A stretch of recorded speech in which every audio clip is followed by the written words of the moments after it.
جس پہ واضح نہیں ہے اور اس کا فیصلہ اللہ کرے گا. آپ محبت سے رہیں. آپ کا ٹھیکہ نہیں ہے جنت جہنم تقسیم کرنا. آپ نے جنت جہنم تو تقسیم کر دی, وہ تو پتہ نہیں کیا ہوگا وہاں پر. یہ کم از کم آپ کا معاشرہ ضرور جہنم بن گیا اس حرکت کی وجہ سے, نفرتیں پھیلا کر. ٹھیک ہے نا. تو یہ آپ کے ذمہ ہے ہی نہیں, نہ اللہ نے آپ کے ذمہ لگایا کہ آپ نے جنت جہنم تقسیم کرنی ہے. آپ کو جو قرآن نے اصول بتائے ہیں آپ ان اصولوں پہ چلیں. جس کو پتہ چلا ہے اللہ کے حکم کا اور اس نے کہا میں نہیں مانتا, اس کا قبول نہیں ہے کچھ بھی. جس پر ولایت واضح ہو گئی ہے, یہ نہ کہیں ان پر واضح ہے جی, ٹھیک ہے, یہ نہ کہیں آپ. جن پر واضح ہے وہ پھر آگے کام چلتا جائے گا. جو میرے پیر کو نہیں مانتا اس کا کچھ قبول نہیں ہے, جو میری مسجد کے پیش امام کو نہیں مانتا اس کا کچھ قبول ہے. اور اس طرح نہیں ہے دین, ورنہ تو وہی ہر جگہ ہر گلی میں ایک فرقہ بنے گا, ہر مسجد میں ایک الگ فرقہ بنے گا. نہیں, اللہ نے جو اپنی کتاب میں اصول بتائے ہیں اس پہ چلیں. جو ان کو مانتے ہیں, مگر اہل کتاب کو نہیں کہا ہوا تعالوا الی کلمۃ سواء بیننا وبینکم. اسی مباہلے والی آیت کے بعد کیا فرمایا ہوا؟ ابھی بھی اللہ تعالیٰ نے اللہ رسول پاک کو حکم دیا ان سے کہو ایک توحید پر اکٹھے ہو جاؤ ہمارے ساتھ, ایک توحید پر ہمارے ساتھ اکٹھے ہو جاؤ. اسلام کی یہ ٹون ہے.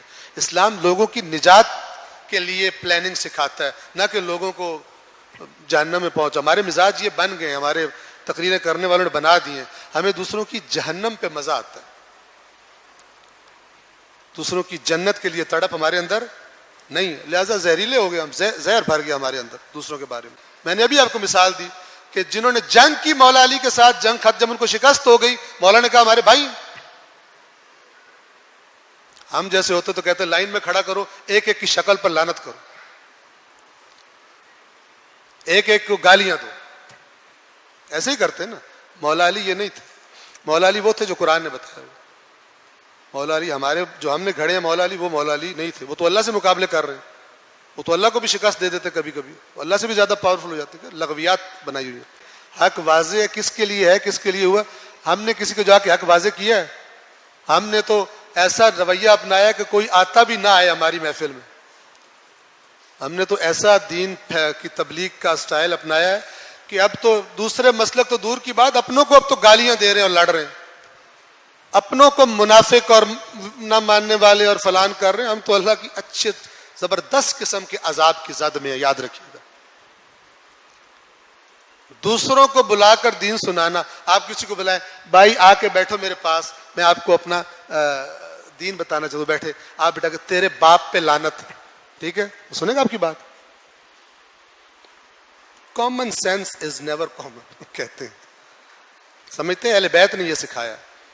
عجیب و غریب.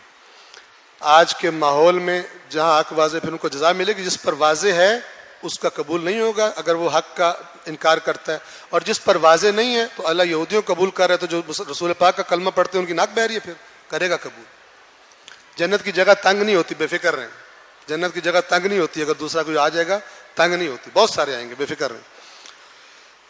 جب کوئی ہم سے پوچھے کہ تم علی ولی اللہ والے اور امام پر ایمان رکھنے والے ہو, ہم کہو کہ ہم تو شیعہ, اور دوسرے سے پوچھا جائے کہ علی بکر عمر کو صرف رسول کا ہم ہی سمجھتے ہو, 12 امام کو نہیں مانتے, اور مسلمان تم سنی ہو, تو تم فرقے نہیں بنائے. لیکن پوری سمجھ نہیں آ رہی, لیکن فرقے سے تو پہلے سے بنے ہوئے ہیں. جب کوئی ہمارا عقیدہ سنتا ہے تو کہتا ہے تم اس فرقے کو ہو, جب کسی کافر کو پتہ چلے. آپ کہیں میں دین, بہت سارے اختلاف ہیں, میں اس طرف سے دین لیتا ہوں لیکن تم بھی میرے بھائی ہو. مجھے پتا ہے کہ تم ہاتھ اس لیے باندھ رہے ہو کہ تم یہ سمجھتے ہو کہ رسول نے ہاتھ باندھا ہے, نہ کہ جو ہاتھ باندھے اسے گولی مار دو, لکھ لعنت تیرے اوپر, تو نے ہاتھ کیوں باندھا. یہ کیا طریقہ ہے؟ یہ رسول اللہ کا طریقہ نہیں ہے.